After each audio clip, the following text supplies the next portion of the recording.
Você confere no programa OAB na TV Mundo Jurídico desta semana. Direito 2015 reúne acadêmicos cearenses em congresso. Veja os detalhes da 4ª Copa OAB Ceará. Acompanhe as visitas da Comissão de Direito Penitenciário da OAB Ceará. Aprovado o fim da reeleição e aumento do número de membros das comissões. Secretaria Municipal de Saúde tem 15 dias para abastecer os postos com medicamentos. Tudo isso e muito mais no programa desta semana. Não perca!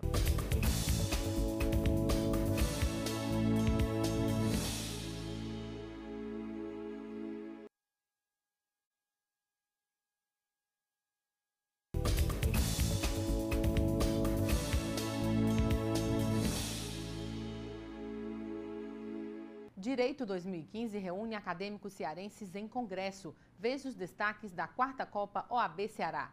Acompanhe as visitas da Comissão de Direito Penitenciário da OAB Ceará. Aprovado o fim da reeleição e aumento do número de membros das comissões. Secretaria Municipal de Saúde tem 15 dias para abastecer postos com medicamentos. Você confere ainda uma agenda com os principais concursos jurídicos em todo o Brasil. Fique informado sobre as notícias do Judiciário Brasileiro e da Ordem dos Advogados do Brasil no programa OAB na TV Mundo Jurídico.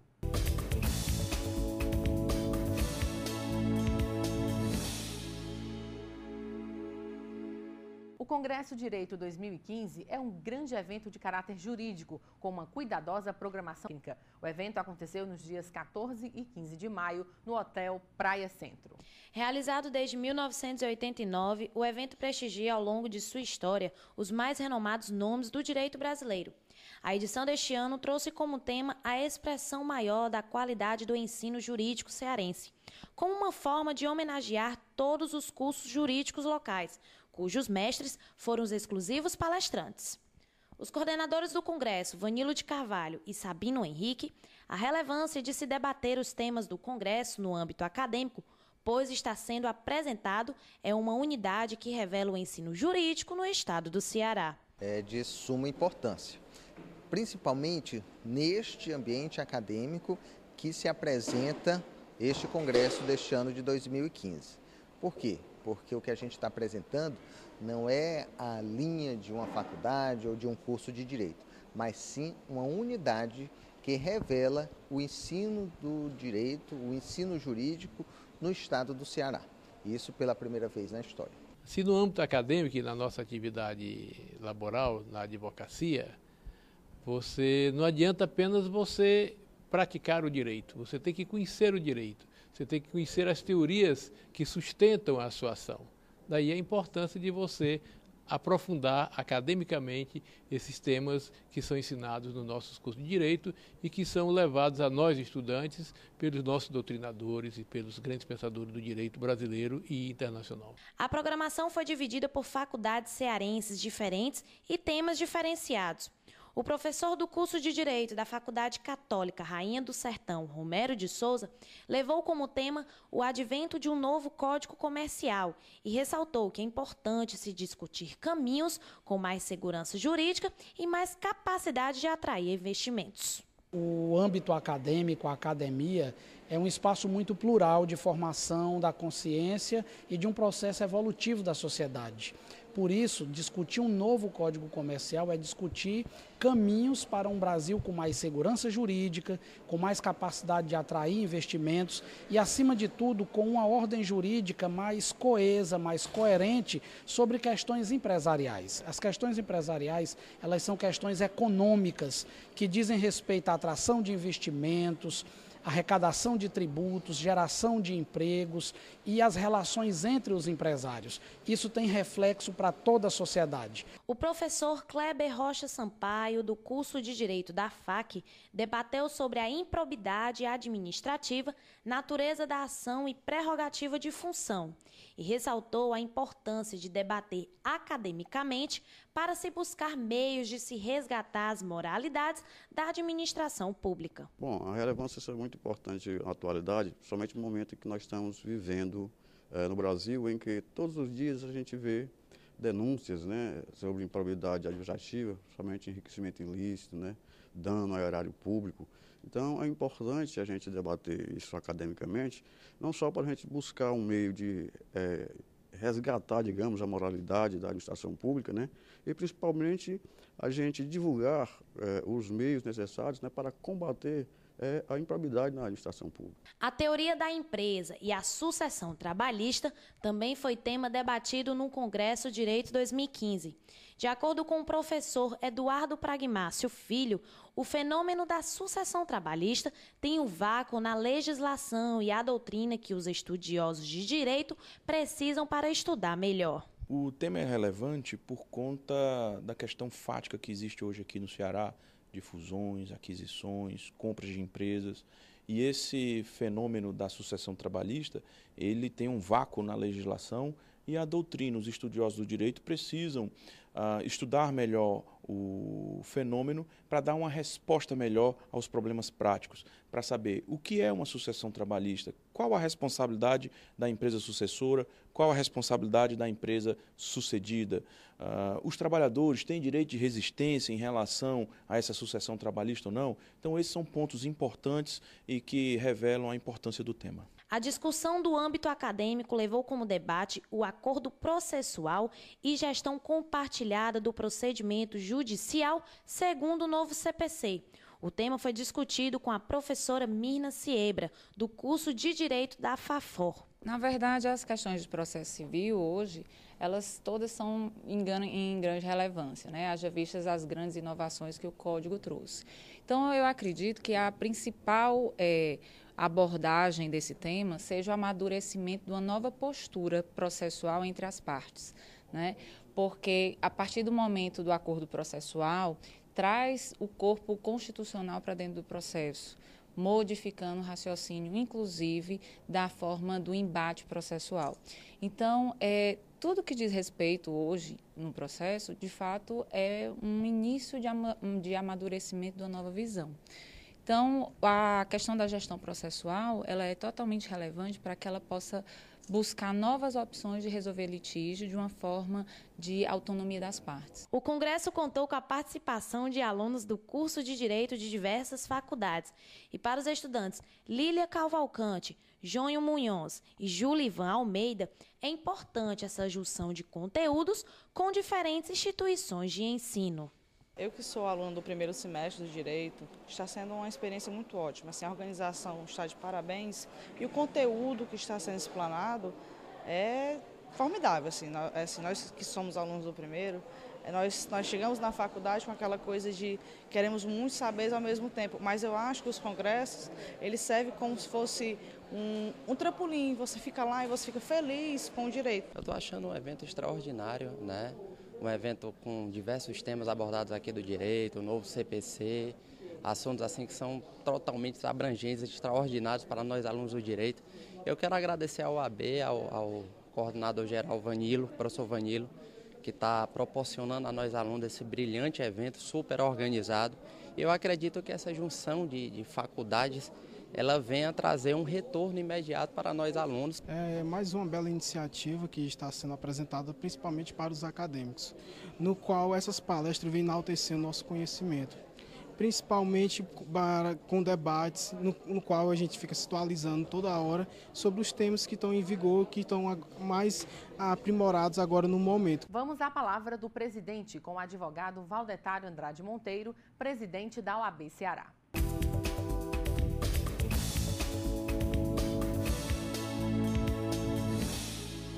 Caros colegas advogados e advogadas, a OAB vem fazendo um grande esforço institucional para permitir a todos os advogados do nosso estado capacitação no que pertine ao novo CPC. Tanto estamos distribuindo 30 mil códigos com edição específica da Ordem dos Advogados do Brasil e Ceará, como estamos capacitando em todo o estado. Já realizamos 2 ciclos de palestras na capital, estamos indo agora a Juazeiro do Norte e Crato, fazendo um encontro no Centro de Convenções do Cariri, permitindo que a advocacia da região possa receber o código e receber também capacitação para utilizar essa ferramenta fundamental para a advocacia. Nesse mesmo plano, estamos junto ao Tribunal de Justiça, encetando um projeto para disponibilizarmos em todo o estado 350 estagiários de direito capacitados pela Ordem. São iniciativas a permitir um funcionamento melhor do Poder Judiciário e um exercício profissional digno da advocacia em todo o Estado.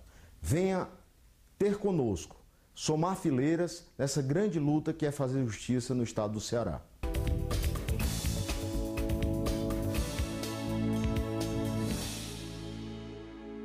A Comissão de Direito de Saúde da OAB Ceará e o Ministério Público do Estado determinaram na última quinta-feira, dia 14 de maio, o prazo de 15 dias solicitado pela Secretaria Municipal de Saúde de Fortaleza para a solução da problemática referente à falta de medicamentos em postos de saúde da capital.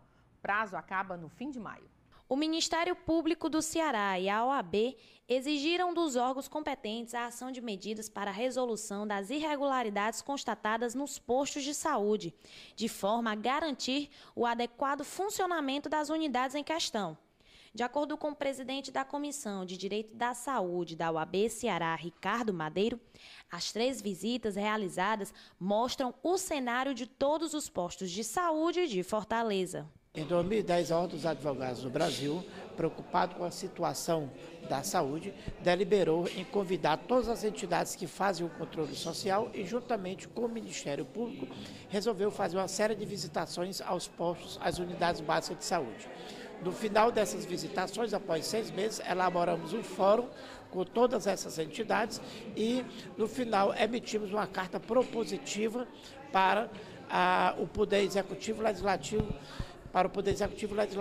Segundo a promotora de Justiça de Defesa da Saúde Pública, Isabel Porto, a situação não é crítica a partir de agora, mas muito antes da gestão atual, a situação já se tornava crítica.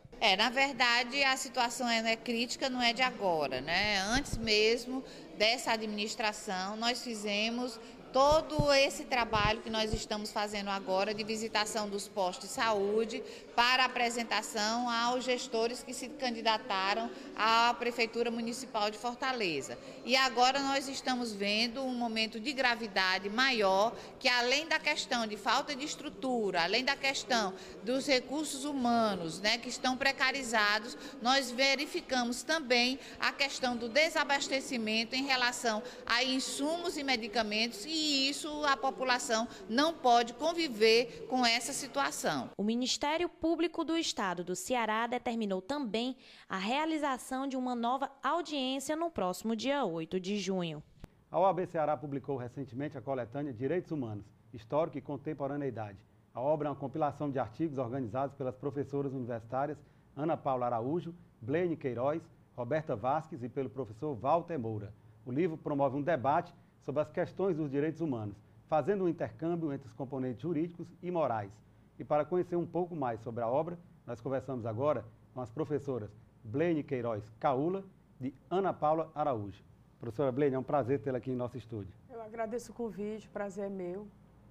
Inicialmente, eu gostaria que a senhora explicasse para os nossos telespectadores qual é o conceito, na realidade, de direitos humanos, porque sempre se associa à questão da defesa dos direitos dos bandidos. Bom, no meu entender, né, e a doutrina ratifica isso, direitos humanos eu entendo que é tudo que esteja correlacionado à dignidade da pessoa humana. Então, o fato da pessoa cometer um crime, se tornar réu no processo e ser condenado, essa pessoa necessariamente ela não perdeu a dignidade dela. Então, por isso que os direitos humanos alcança também o preso, mas não quer dizer que direitos humanos é direito de preso. Direitos humanos é direito da pessoa enquanto ser humano e detentora de uma dignidade. Diga-se de passagem, né, professora Ana Paula, que inclusive a dignidade da pessoa humana é um direito fundamental, esculpido na nossa Carta Magna de 88.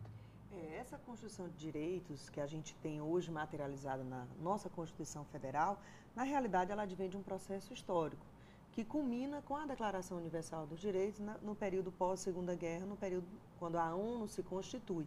E ela vem exatamente como a professora Bleine falou, a Carta Universal dos Direitos Humanos, que está consagrada na nossa Constituição e na Constituição dos países democráticos, ela vem o quê? Para resguardar, para positivar os direitos fundamentais do ser humano, que é o direito à vida, à educação, à dignidade enquanto ser humano completo de vida, lazer, educação, cultura, arte. E cabe ao Estado, nas suas políticas públicas, implementar esses direitos fundamentais e nós, enquanto cidadão comum, praticarmos e exercitarmos a possibilidade de efetivação dos direitos humanos, que eu acho que esse é o grande desafio contemporâneo. Como efetivar? Claro. Professora Bleide, quais são os principais pontos relacionados aos direitos humanos trazidos pela coletânea?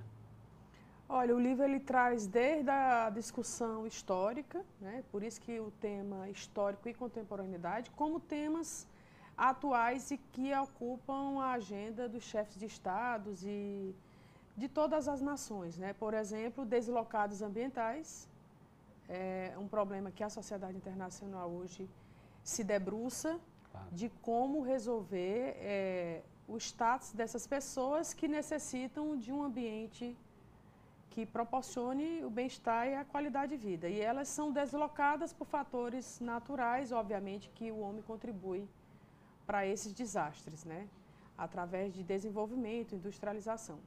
Temas também como preso, né? Temas como educação, ensino jurídico, que é a área de expertise da professora Ana Paula, inclusive tema de tese de doutorado, que ela faz em Lisboa. E o que mais, Ana Paula? Bom, na realidade, esse livro, ele foi um despertar entre mim, Blaine e o professor Walter, que agora está na Espanha, quando a declaração completou 60 anos, que já advém há um tempinho, né? E nós ficamos inquietos em dizer como é que a gente pode instigar o debate sobre essa declaração, que já está com tantos anos pautadas no mundo, mas pouco efetivada. Então, pensamos, vamos dialogar com vários professores de vários lugares do mundo. Desde o primeiro volume, que foi apoiado pela OAB Ceará, contou também com a organização da professora Roberta Vasques, que é uma pessoa também inquietante nessa questão dos direitos humanos, na defesa da mediação comunitária, da pacificação dos conflitos. E aí nós pensamos, bom, vamos tentar pautar esse tema para além do Ceará. E desde o primeiro volume nós temos participação de professores de Portugal e da Espanha. No segundo volume nós temos participação de professores do México e de todo o Brasil. Com quais temas? Nós temos desde os fundamentos históricos, que vão a partir das declarações universais de direitos, até os temas contemporâneos, como criança, adolescente, mulher, a questão da educação, não só jurídica, mas da educação brasileira de qualidade, como um direito fundamental assegurado na Constituição. Nós temos a questão dos refugiados. Quer dizer, a obra ela se propõe ter um olhar curioso e instigante para que nossos leitores possam se despertar e entender que direitos humanos ele não salvaguarda só esses eixos tão palpitantes na mídia nacional, que seria a questão do preso, das delegacias, mas que ele vem para salvaguardar todo e qualquer direito que tenha sido violado. Professora Bleide, na sua opinião, quais são os principais desafios para a concretização, para a efetivação dos direitos humanos? Eu gostaria que a senhora respondesse logo após um breve intervalo. Você sabia que a OAB Ceará disponibiliza canal aberto para denúncias, reclamações e sugestões para violações dos direitos humanos? Ligue 0800 724 2116.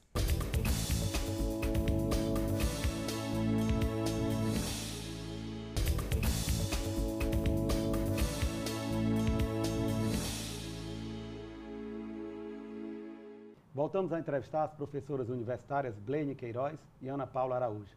Professora Blaine, a pergunta que ficou lá no bloco anterior foi sobre quais são os principais desafios para a concretização, para a efetivação dos direitos humanos.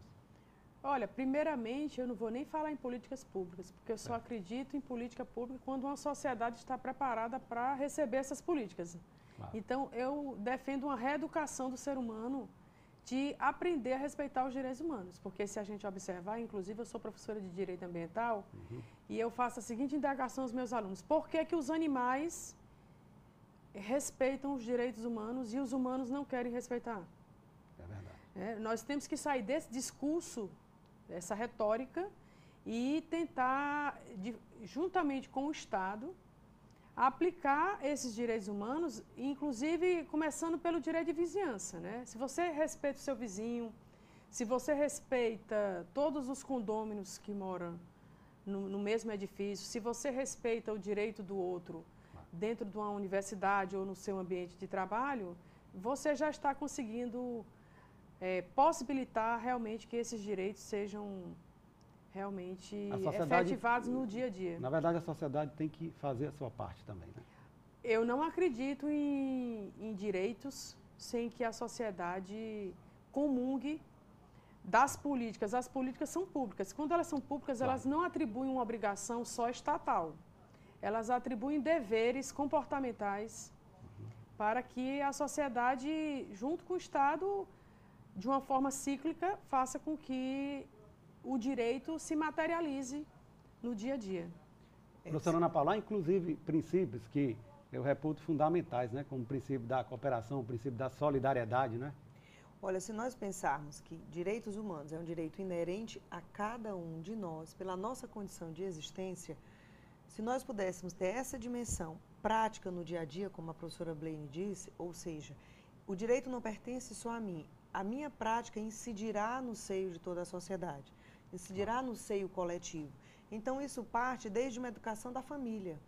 E aí o Estado e o cidadão comum, dentro de um processo educativo, e aí eu instigo não só as escolas públicas, mas as escolas privadas também, que ensinem o que são direitos humanos, quais são os direitos fundamentais que um cidadão tem, que uma criança sabe muito bem, que é não ultrapassar um sinal vermelho, por exemplo, passar na faixa branca de pedestre, isso é um direito fundamental à existência coletiva.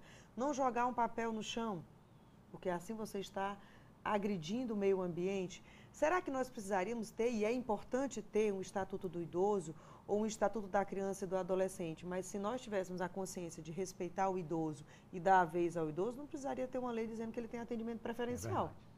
Então, é muito mais pelo princípio de conscientização, de cidadania, de empoderamento do princípio da solidariedade e da cultura de paz, que aí sim a gente poderá um dia almejar em ter a efetivação dos direitos humanos.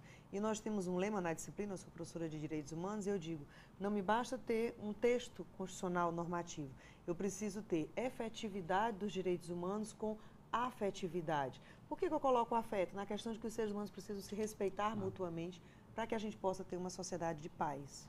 Professora Blaine, qual a avaliação que a senhora faz do papel da OAB no estímulo à pesquisa e também à produção literária da cultura jurídica? Olha, eu quero agradecer publicamente à Ordem dos Advogados do Brasil, a Seccional Ceará e a Seccional do Pará, que foram empreendedoras da disseminação do ensino dos direitos humanos, da doutrina jurídica dos direitos humanos através dessas duas obras. Essas obras não terminam no volume 1 e 2, pelo contrário, agradecer também à editora Lumen Uris, que entrou para esse projeto, e nós estamos com várias parcerias com a Lumen, uma editora renomada e de grande qualidade a publicação das suas obras.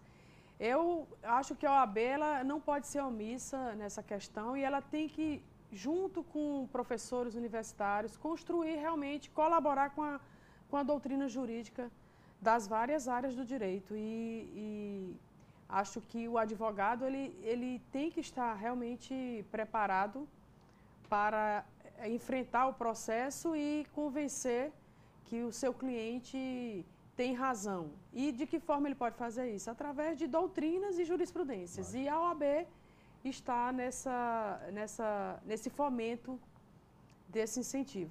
E eu acho que nos orgulha muito, a minha professora Blaine e a todos nós que somos membros da OAB Ceará, e aí eu vou puxar para o nosso lado, porque eu acho que a OAB Ceará ela foi pioneira nisso. Quando no encontro, no ano passado, no Rio de Janeiro, foi a OAB, eu não estava lá, mas fiquei feliz quando soube, a partir dos colegas que lá tiveram, que foi a OAB que mais lançou livros. Foi a OAB que realmente instigou ao advogado a ele refletir de maneira crítica. E acho que também a partir daí a OAB de Belém viu esse exemplo e também se sentiu obrigada, já que a OAB é essa instituição que defende o Estado Democrático de Direito, que sempre teve na pauta, na mídia política, a OAB Ceará passou a entender que eu tenho o dever institucional e estatutário de defender o Estado Democrático de Direito, mas antes de mais nada, para que eu assim faça, eu preciso ter uma boa doutrina. E ela teve esse papel fundamental, e eu acho que isso está sendo disseminado no Brasil todo e começou no nosso Ceará. Parabéns ao presidente da OAB, o doutor Valdetário, e a Roberta Vaz, que nos instigou, nos chamou a esse dever constitucional de divulgar o que a pesquisa do Ceará tem feito para o Brasil e para o mundo. E eu acho que esse é o grande papel da instituição OAB. O tempo realmente voa, infelizmente nós estamos chegando ao final da nossa entrevista. O programa OAB na TV agradece a participação, professora Blaine, professora Ana Paula, pelas informações aqui prestadas sobre a questão dos direitos humanos. Obrigado pela presença. Nós é que agradecemos. Nós é que agradecemos. Obrigada. Invelise Maia. A Comissão de Direito Penitenciário da OAB Ceará visitou na última sexta-feira, dia 15 de maio, as casas de privação provisória de liberdade 1 e 2 em Itaitinga e constatou que ainda são necessárias mudanças estruturais para atender advogados, agentes, inspetores e também os detentos. Confira.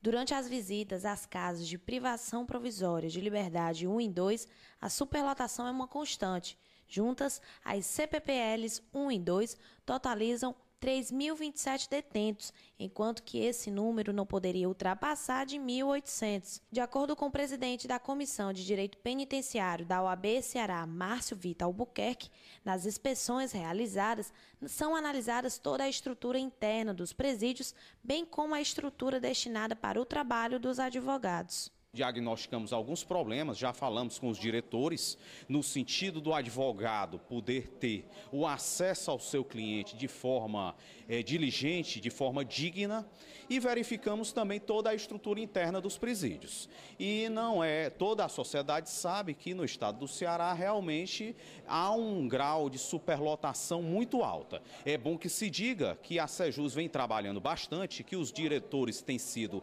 bastante diligentes, mas há necessidade de duas questões aqui. Mais vagas, nós sabemos que neste ano vai ser inaugurada ainda a CPPL 5, mas também sabemos que há necessidade da movimentação, ou seja, que esses processos, principalmente dos presos provisórios, eles sejam julgados a contento. Segundo o diretor da CPPL 1, Pedro Henrique Pereira, a visita da comissão da OAB Ceará é importante porque pontua deficiências que serão sanadas em momento posterior. A visita é importante, pois a avaliação estrutural da unidade, bem como os serviços de atendimento, a eficiência, é fundamental para que nós podemos avançar em projetos que serão feitos a partir dessas análises. Juntamente o Dr. Márcio Vitor, coordenador da COSIP, compareceram, fizeram seus levantamentos. Desses levantamentos nós iremos tomar posições para que as dificuldades encontradas sejam sanadas de alguma forma e daí a gente poder oferecer o melhor serviço de atendimento e com isso dar uma maior eficiência na administração prisional. O coordenador da Coordenadoria do Sistema Penal do Ceará, Wanderson Pereira, ressaltou que o trabalho realizado em conjunto representa um passo a mais na melhoria do sistema prisional. Significa dizer que a Secretaria da Justiça está de portas abertas, está aí aberta para o diálogo, querendo trazer a sociedade civil para conhecer a realidade do sistema penitenciário e para que juntos possamos construir os ideais necessários para esta nova gestão, para esse novo governo, para que possamos, assim, fazer um sistema penitenciário cada vez melhor. O coordenador adjunto da Coordenadoria de Inclusão Social do Preso e do Egresso, Rodrigo Moraes, destacou que a avaliação é extremamente importante, porque as melhorias só serão alcançadas a partir do momento em que se reconhecem as críticas. Essa gestão tem todo o interesse em ouvir as críticas, as sugestões, para que nós possamos melhorar a cada dia mais o sistema penitenciário. Precisamos reconhecer que o sistema hoje realmente vive momentos de dificuldade, como no Brasil todo, mas essa gestão está comprometida em proporcionar melhorias e humanização do sistema penitenciário, contando com a colaboração da comunidade civil, enfim, dos órgãos de fiscalização, para alcançar esse objetivo. A OAB Ceará aprovou durante a sessão extraordinária do Conselho Seccional, na última segunda-feira, dia 11 de maio, o fim da reeleição para os cargos de diretoria da instituição, a Caixa de Assistência dos Advogados e as subseções. A OAB Ceará aprovou durante a sessão extraordinária do Conselho Seccional, no dia 11 de maio, o fim da reeleição para os cargos de diretoria da instituição, da Caixa de Assistência dos Advogados e das subseções. A decisão passará a valer a partir de janeiro de 2016.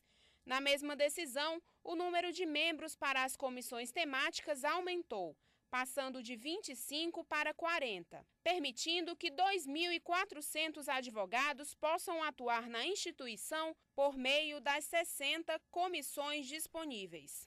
O plenário da Câmara dos Deputados aprovou na semana passada o texto principal do segundo ponto do ajuste fiscal do governo federal, a medida provisória 664, que endurece as regras de concessão da pensão por morte e do auxílio-doença.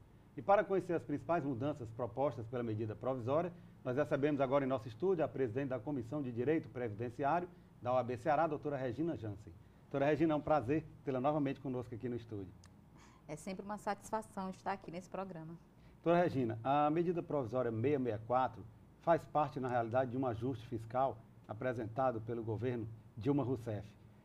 Dentro dessa proposta, há uma série de alterações no que diz respeito à aposentadoria e à pensão por morte e também o auxílio-doença.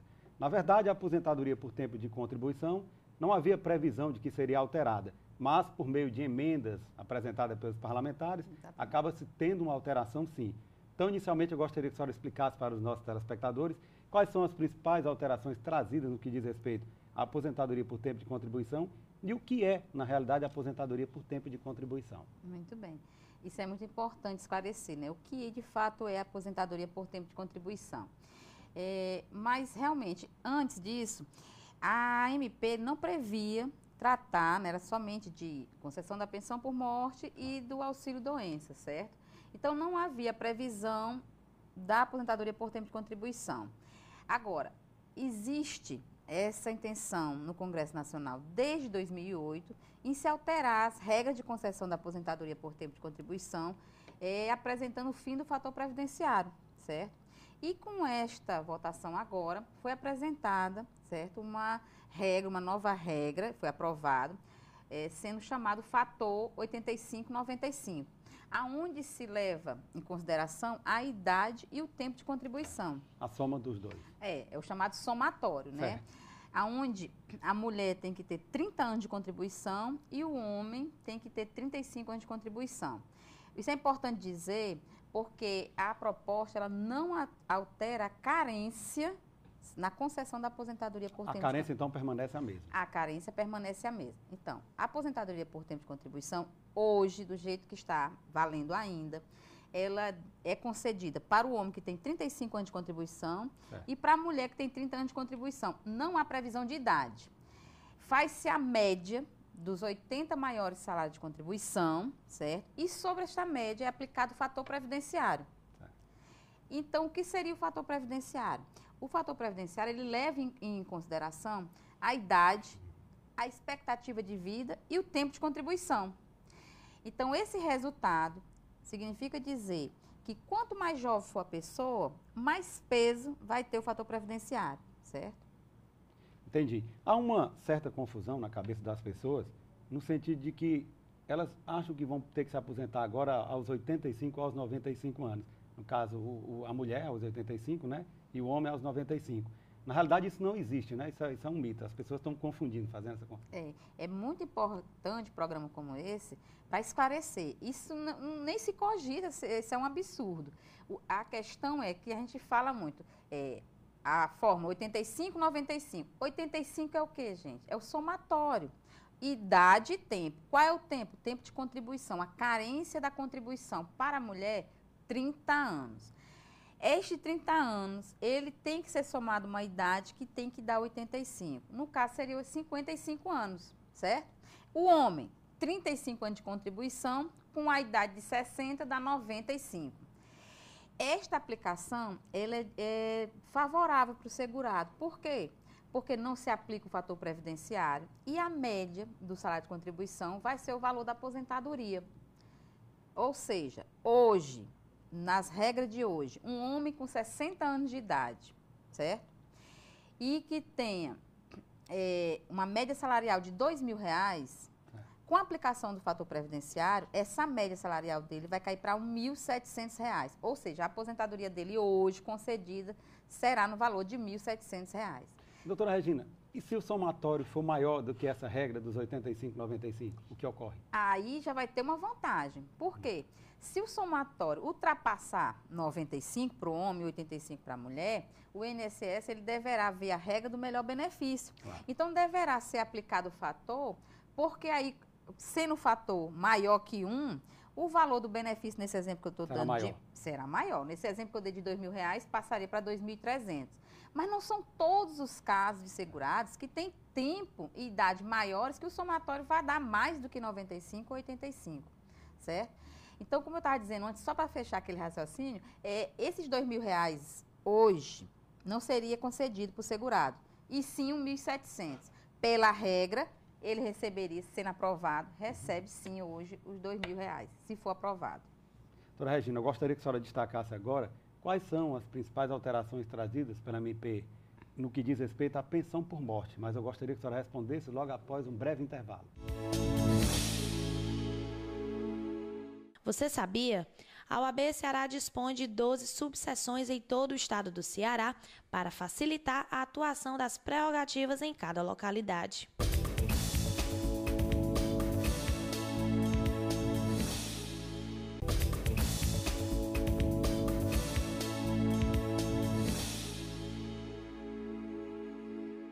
Voltamos a entrevistar a presidente da Comissão de Direito Previdenciário do OAB Ceará, a doutora Regina Jansen. Doutora Regina, a pergunta que ficou no ar no bloco anterior foi sobre as principais mudanças trazidas pela MP 664, a MP conhecida como a do ajuste fiscal. No que diz respeito à concessão da pensão por morte, a MP traz no seu texto original, certo, o aumento da carência. Aliás, ela passa a prever uma carência que não existia na concessão da pensão por morte, certo? Então, anteriormente, não existia carência na pensão por morte. Com a MP, passou-se a ter a carência de 2 anos. 24 meses para aquele segurado, né? E, caso venha a falecer, ele deixar o direito ao benefício de pensão. Com a aprovação na Câmara, essa carência foi reduzida, certo? Então, foi aprovado, foi modificado o texto e a carência está prevista para 1 ano e meio, né? Ou seja, 1 ano e 6 meses. Outra modificação é que antes a pensão por morte, ela não exigia também um tempo de casamento, nem de união estável, certo? Com a MP, ela traz uma exigência de tempo. Então, o casamento ou a união estável tem que ter, no mínimo, 2 anos para que aquela viúva ou viúvo possa ter direito. Esse tempo, ele permaneceu na votação, certo? Tem alguma alteração também no que diz respeito à idade? Sim, a idade, anteriormente, a pensão era vitalícia, certo? Não exigia, não analisava a questão de idade do dependente, né? Do esposo, da esposa, não, do viúvo ou da viúva. Com a MP, aquele viúvo, aquela viúva, certo? Que tiver, somente aqueles que tiverem acima de 44 anos vão ter uma pensão vitalícia. Os que tiverem idade menor que 44 vão ter um tempo limite. Então, se a viúva tiver 21 anos, o benefício vai ser concedido apenas por 3 anos, certo? Na votação, modificou-se, certo? Apenas a questão de um tempo para algumas idades. Mas a questão da vitaliciedade permaneceu apenas para aqueles dependentes, viúva ou viúva, que tenham acima de 44 anos. Os que têm menos que essa idade vão seguir uma regrinha, né, de tempo. Mas houve alguma alteração no que diz respeito ao valor a ser pago? O valor continuará sendo pago na integralidade? Pronto, isso aí foi fundamental. Eu reputo como de grande importância, porque a pensão por morte era paga antes da MP na sua integralidade, 100% do valor da aposentadoria daquele segurado ou do valor da aposentadoria que teria direito na data da morte. Com a MP, o valor da pensão por morte passou a ser 50%, certo? E com acréscimo de 10% pela cota de cada dependente, no valor no máximo de 5%. Na votação, voltou ao texto anterior, né, da lei anterior, de 100%. A pensão passaria, então, a ser na sua integralidade. Doutora Regina, é preciso que fique claro para os nossos telespectadores de que essa medida provisória, a 664, ela já está surtindo seus efeitos, não é verdade? Isso é importante dizer. A MP, ela está em vigência desde março. Pela lei, obriga-se o quê? Uma medida provisória, ela tem que ir para o Congresso Nacional para ser transformada em lei, certo? É o que está acontecendo agora. Mas a votação agora vai para o Senado, a previsão para segunda-feira entrar em pauta, certo? Entrando-se em pauta, o Senado, mantendo essa aprovação, vai para a sanção ou para o veto da presidenta. Agora, o que significa dizer?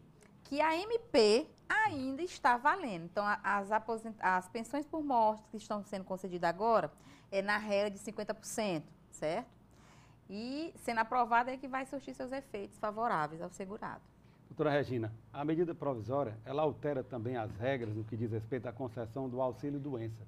Quais são as principais mudanças trazidas por esta medida provisória?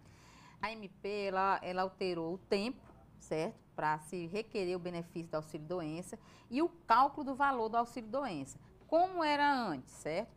O segurado, ele saía de afastamento por 15 dias e era custeado pela empresa. E no 16º dia era requerido no INSS, o auxílio-doença.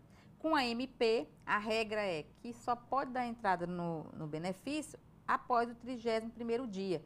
E os 30 dias de afastamento é custeado pela empresa. Então, o que aconteceu na votação? Voltou à regra anterior, os 15 dias. 15 dias. Isso é favorável para o segurado. Agora, permaneceu a questão do valor do benefício, né? O novo cálculo do valor do benefício.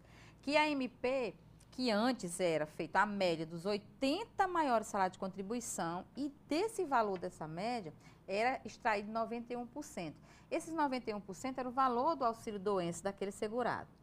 Com a MP, e agora é confirmado na votação, vai ter duas possibilidades. É feito esse cálculo da média dos 80 maiores salários de contribuição e também vai ser feito o cálculo das 12 últimas contribuições. E o valor menor de uma ou outra é que vai ser o valor do auxílio-doença. Doutora Regina, o programa OAB na TV Mundo Jurídico agradece a sua participação. Estamos chegando ao final da entrevista. Somos gratos pelas informações aqui prestadas, que são relevantes para levar ao conhecimento da população as principais alterações ocasionadas por essa medida provisória 664, a do ajuste fiscal. Muito obrigado. Nós agradecemos e esperamos ter contribuído com a sociedade. Estamos à disposição e a nossa Comissão de Direito Previdenciário agradece mais uma vez a oportunidade.